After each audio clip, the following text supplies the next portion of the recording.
Nós vamos bater um papo aqui com ele, que é o Alan Holanda, ele que lançou o livro sobre análise da cena do crime em Teresina. Ele que é do DHPP, começou aí na Polícia Civil em 2010, numa vasta experiência e trazendo muita informação do seu livro Investigação Preliminar em Homicídios, da comunicação do fato à recognição aí visuográfica, né? Rapaz. Então nós vamos trazer, tá aqui o livro, né? Aí do Alan, e vai falar sobre esse livro, sobre sua carreira, sobre, enfim, né? O que motivou aí o Alan a escrever, né? Botar aqui nas linhas todas essas informações, como eu vi até ontem a reportagem no Valbert, Alan.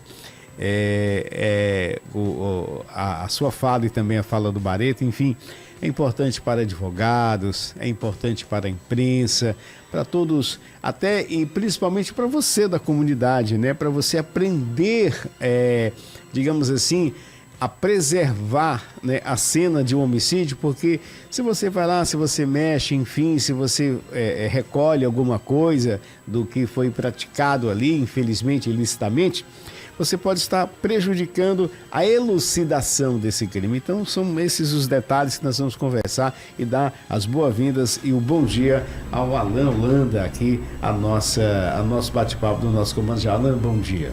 Bom dia, Magela, bom dia, Natanael, João, todos os ouvintes do Comando Geral.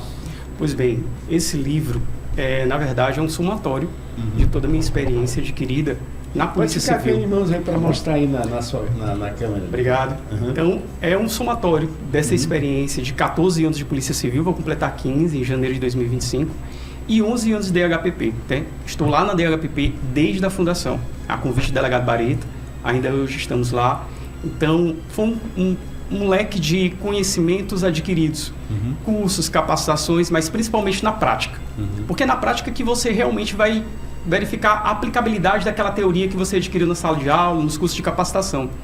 Então, foi um somatório desses conhecimentos que eu achei mais da minha obrigação repassar, justamente para contribuir para outros profissionais da área do direito, da área policial, pessoas que se interessem, né, da parte da investigação criminal. E o meu olhar, principalmente, é da investigação preliminar. Então, muitas vezes perguntam, Alan, mas por que da comunicação à recognição visuográfica? A comunicação é quando a gente recebe as primeiras informações sobre o local. E a recognição é um relatório que a gente vai entregar para o delegado para dar seguimento às investigações de seguimento. Mas no meio desses dois atos, existe... Se você baixar o livro, pode baixar que o bicho ali é rápido, ele já botou do seu lado aí o livro. Pronto. Pode descansar aí a mão. Então, vou passar aqui para você. Pronto. Então, nesse intervalo desses dois atos, existem várias ações que os policiais devem se atentar. Então, a gente vai trabalhar que ações são essas, quais são metodologias, técnicas aplicadas na investigação preliminar. Então, reuni toda essa minha experiência justamente para repassar para os profissionais da segurança pública. É uma forma de retribuir tudo aquilo que a Polícia Civil me proporcionou durante esses 14 anos. Agora, no relato aqui do livro, inclusive, são mais de 1000 ocorrências, né, que o senhor já atendeu ao longo dessa carreira na Polícia Civil, do DHPP.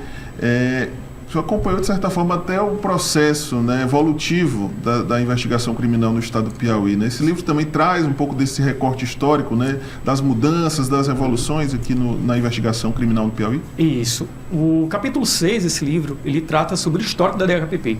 Eu não poderia deixar de citar esse histórico, já que estou lá desde a fundação em 2013.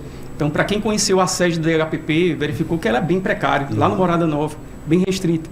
E hoje, que geralmente quem visita a DHPP no centro administrativo, que vamos dizer que é a elite da administração pública, se encontra lá, entre aspas, mas verifica que hoje temos uma sede estruturada, um corpo humano qualificado.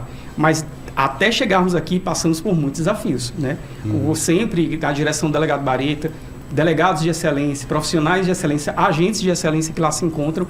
Então, realmente tivemos grandes avanços e uma evolução muito boa em relação à técnica, às investigações, à elucidação dos crimes proporcionados e investigados pela DHPP. Alan, uma das preocupações no livro é exatamente essa questão do atendimento inicial da polícia, né? quais são os principais cuidados, no caso, tanto para o agente, quanto para a própria pessoa que está comunicando à polícia aquele crime relacionado a esse atendimento inicial da polícia, que no caso seria o primeiro fato, né? O primeiro ato de trabalho da polícia de investigação. Pois bem, João, olha só, se você pode observar em vários portais, revistas jornalísticas, quando você, geralmente, um repórter chega geralmente na cena do crime, é muito comum ele encontrar 3 situações. Ou a cena do crime está isolada, perfeitamente isolada, ou ela está parcialmente isolada, quando geralmente se foca apenas no corpo, ou ela não está isolada.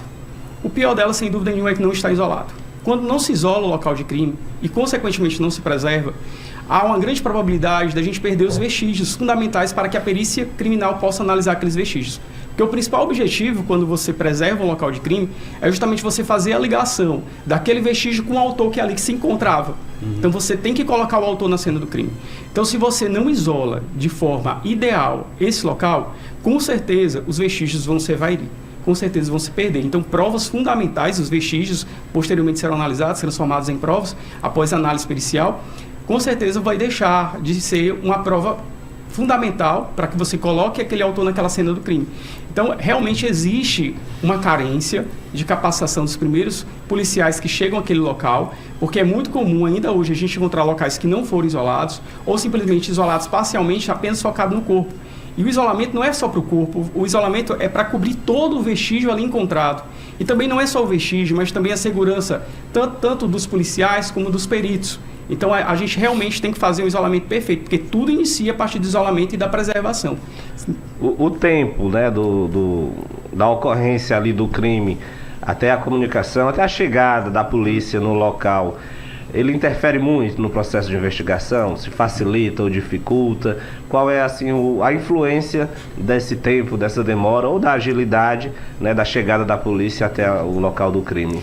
Exatamente, esse tempo ele tem que ser o mais rápido possível.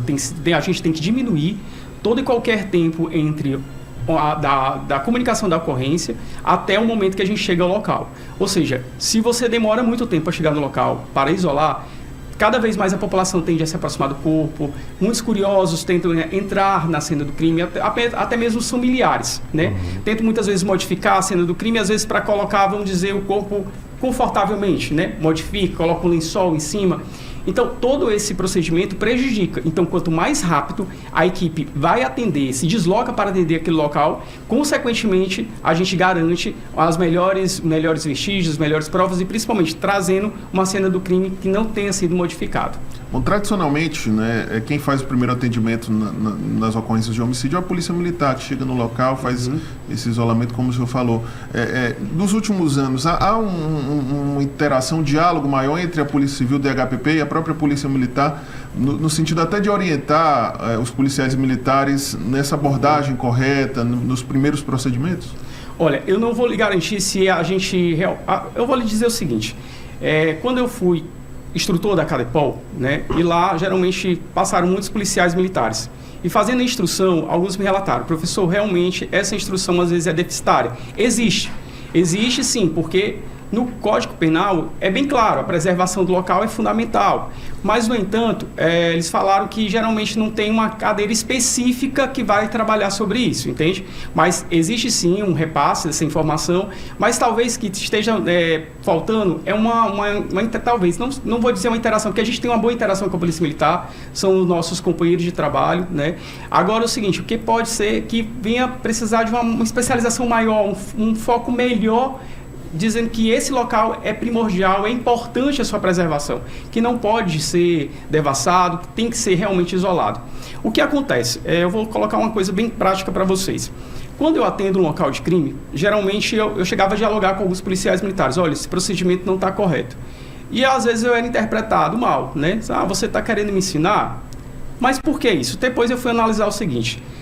Naquele momento que o policial militar ele atende o local de crime, ele vai altamente estressado, ele vai com um nível de estresse muito alto, porque é uma ocorrência, ele já vem de várias outras ocorrências na madrugada, e depois eu observei que não era o melhor lugar realmente para a gente difundir conhecimento.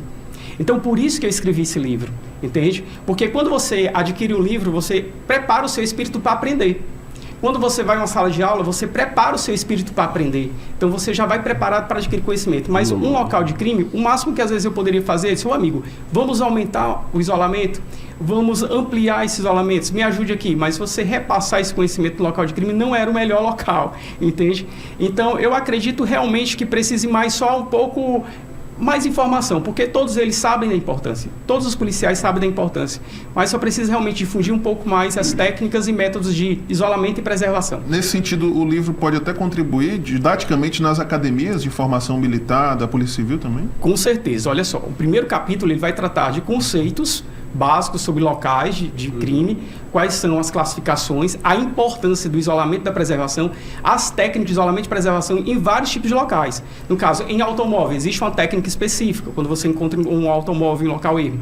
Local interno, local externo, quais são as técnicas de isolamento e preservação. E, posteriormente, no caso, tem um capítulo específico que eu trato sobre a equipe de atendimento ao local de crime. E aí eu divido, eu confesso para você que eu não vi isso em nenhum outro autor, em nenhum outro livro.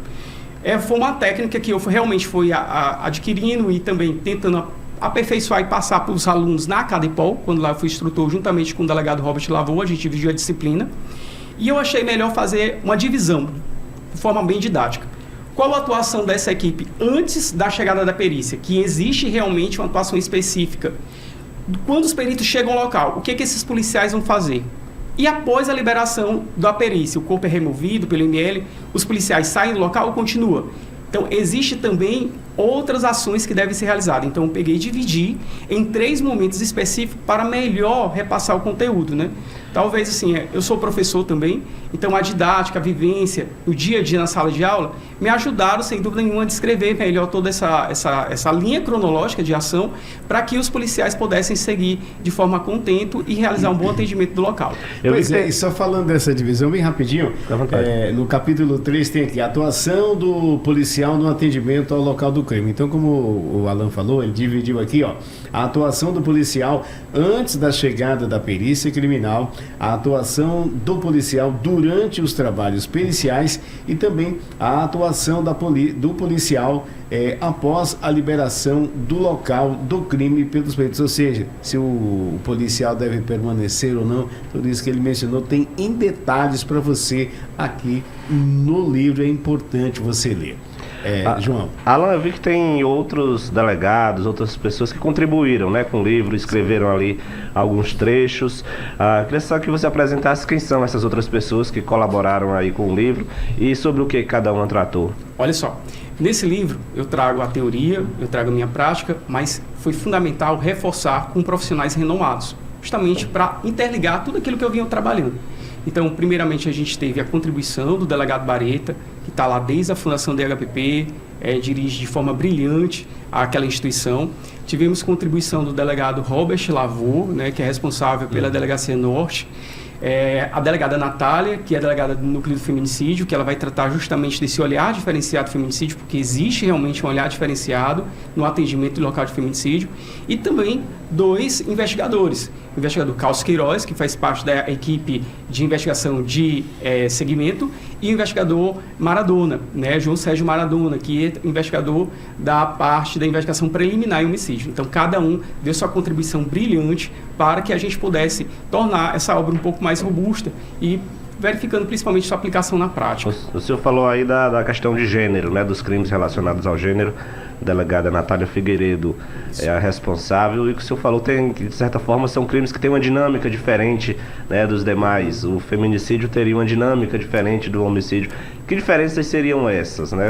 Como é que isso é abordado no livro? Olha só, a gente já atendeu inúmeros feminicídios, né? É um local que geralmente a gente tem que ter um cuidado muito maior, porque nesse local você encontra de imediato as vítimas também diretas, que são os familiares, filhos daquela vítima, que de certa forma perderam a mãe e de alguma forma também perderam o pai, porque geralmente há uma interligação familiar, geralmente são os filhos do feminicídio que geralmente falado.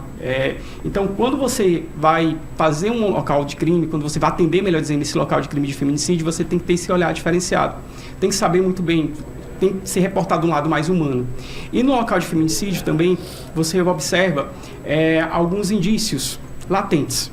Exemplo, Quando é um local de atendimento de violência com a mulher, geralmente o agressor, ele primeiramente visa prejudicar a mulher do lado que ela, vamos dizer, objetos que as mulheres mais gostam, exemplo, maquiagem, o celular, o notebook, você encontra esses objetos quebrados. É um indício ali de alguma raiva, alguma ira. Também a forma como você encontra geralmente o corpo da mulher, daquela vítima, ele geralmente busca lesionar as partes mais femininas, né? O rosto, os seios, as partes genitais, ou seja, são indícios latentes que você ter posteriormente, levantando o perfil psicossocial de toda aquela família, você não vai levantar só da vítima, mas também possivelmente do autor, para configurar um feminicídio, mas são alguns vestígios latentes que você já consegue identificar quando você analisa a cena do crime. Então, é tanto um olhar técnico como também um olhar humano, porque quando você atende feminicídio, você observa que toda aquela família ali foi prejudicada, toda aquela família ali vai sentir por conta daquele crime. Alan, o livro obviamente aborda essas questões técnicas, mas na sua fala ficou bem claro, por exemplo, a questão do estresse que os policiais, que os trabalhadores da segurança pública, eles atuam, né? Porque normalmente a sociedade só procura os agentes de segurança por conta de um estresse ali, por conta de um crime, por conta de algo que realmente saiu da rotina natural das coisas. E aí, com a sua experiência, como é que você tem acompanhado também essa questão da saúde mental dos profissionais de segurança pública, já que é um setor que demanda, né, um equilíbrio, vamos dizer assim, psicológico, mental muito grande, e qual o impacto, né, dessa questão da saúde mental também no trabalho, né, no resultado em si do trabalho dos agentes de segurança, porque certamente impacta, né, como você acabou de dizer, o ambiente de um crime não é um local tranquilo, é um ambiente que naturalmente já é envolto de estresse, porque ali tem muitos sentimentos de revolta, tristeza por parte de familiares, enfim. Como é que você acompanha também o impacto e a influência dessa questão do equilíbrio psicológico, da saúde mental dos agentes de segurança no resultado final do trabalho da polícia? Olha só, João, hoje atualmente já temos vários programas da Secretaria de Segurança Pública, já disponibiliza vários programas de acompanhamento ao policial, justamente é uma preocupação.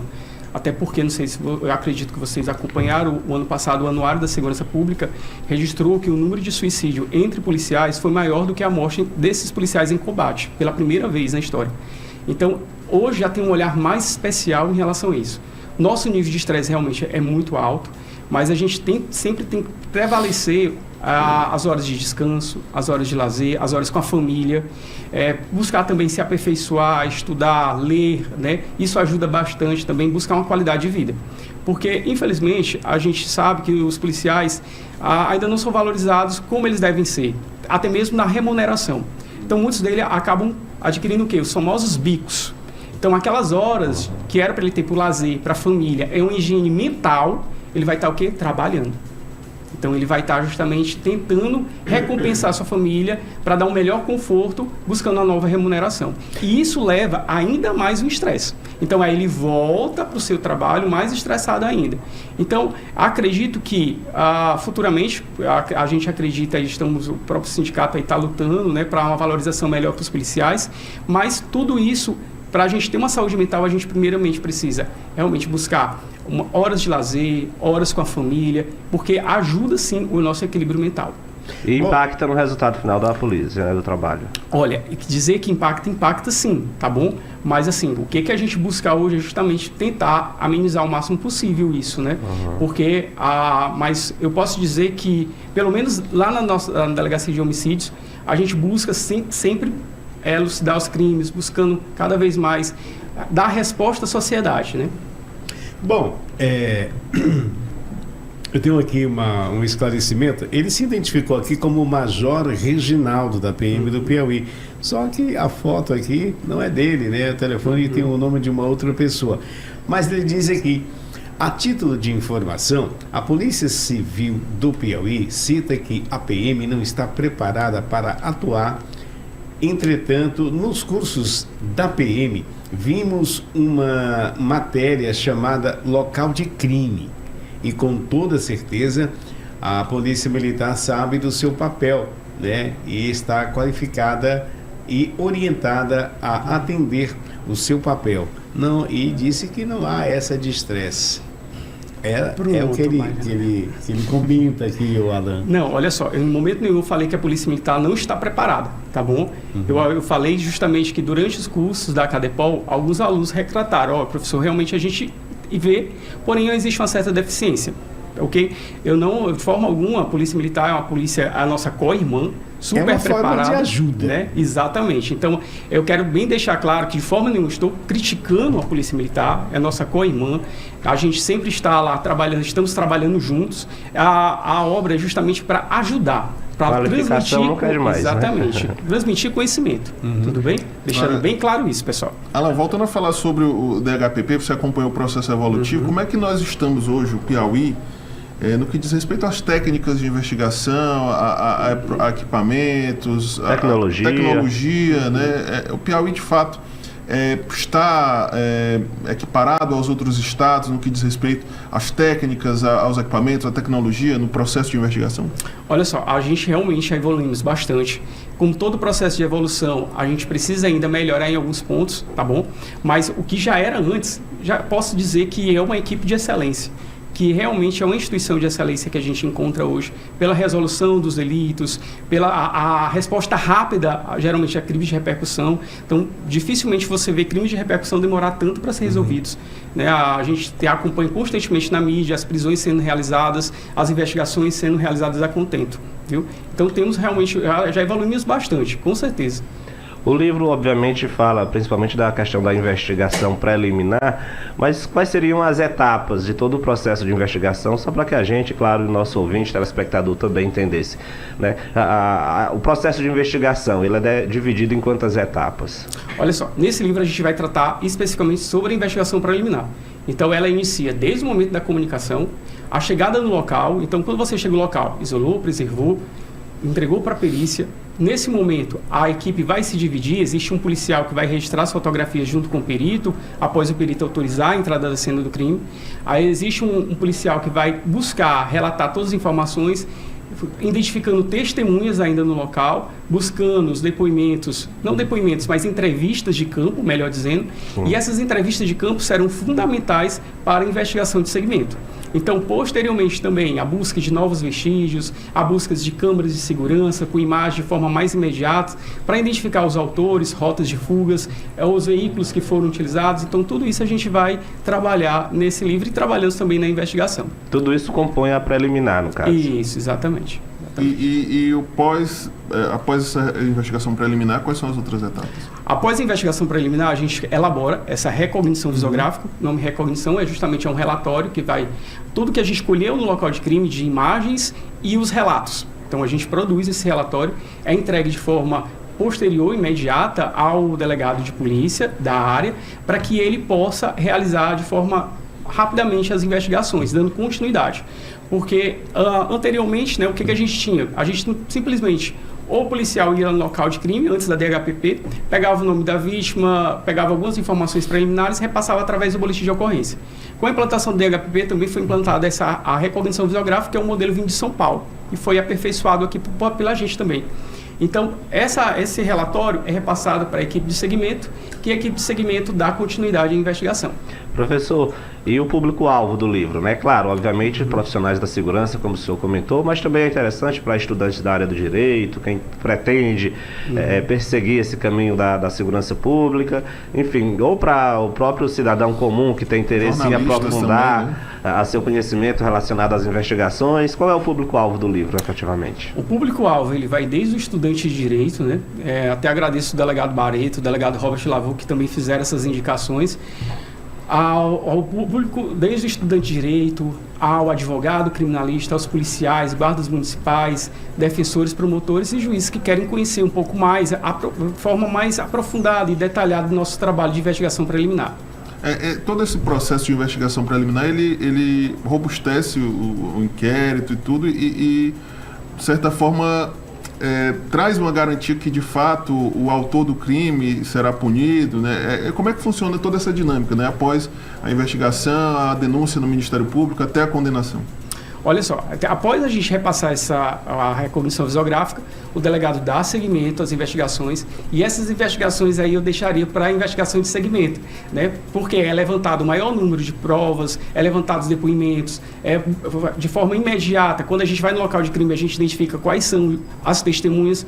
Posteriormente, o delegado ele vai intimar essas testemunhas, analisando todo o inquérito policial, formando esse inquérito policial robusto, é enviado ao Ministério Público para oferecer a denúncia. Mas por conta é um trabalho contínuo, que vai desde a investigação preliminar, passa para a investigação de segmento, e juntos, né, fazemos, eles juntos robustecem ainda mais o inquérito policial para que seja entregue ao Ministério Público. O nome do livro, para quem está nos ouvindo, é Investigação Preliminar em Homicídios. Onde é que ele pode ser encontrado, professor? Pronto, olha só, ele está nas principais plataformas digitais, na Amazon, ele está na Livraria Labrador também, tá bom? A quem desejar aqui em Teresina, entre em contato com o nosso Instagram, que a gente providencia a entrega também de forma imediata, mas tanto no formato físico como digital, tá bom? E aí está à disposição da sociedade. Ok, então para você que nos acompanha, batemos um papo aqui com o investigador do Departamento de Homicídios e Proteção à Pessoa, DHPP, o Alan Holanda, que trazendo detalhes com referência ao livro, né, Investigação Preliminar em Homicídios, que acabou de falar para você aí onde e como você deve encontrar, tá bom? Esse livro maravilhoso para que você entenda um pouco aí da cena do crime, como é feito a investigação preliminar. A você que não é da área, mas interessa saber como isso funciona, então adquira este livro. Alan, o nosso muito obrigado, seja sempre bem-vindo. Qualquer informação que você julgue interessante, estamos aqui para atender e recebê-lo. Muito obrigado. Eu que agradeço a oportunidade de poder divulgar o livro, esse trabalho, espero que de certa forma venha contribuir com todos da segurança pública.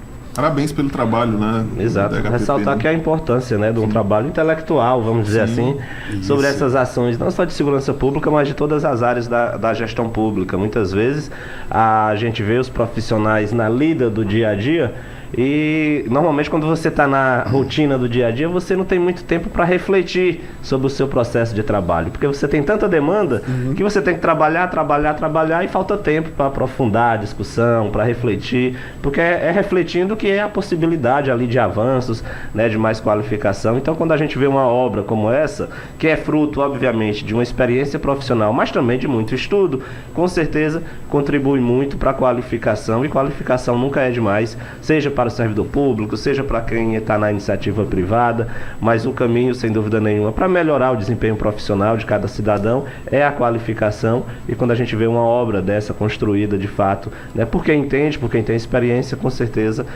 torna-se uma leitura obrigatória, viu, Magela? Não só para quem é da segurança pública, mas para quem é da imprensa também, os jornalistas que trabalham nessa área policial, entenderem melhor como é que funciona toda a dinâmica. É realmente um trabalho que merece os parabéns aqui ao professor Alan Holanda.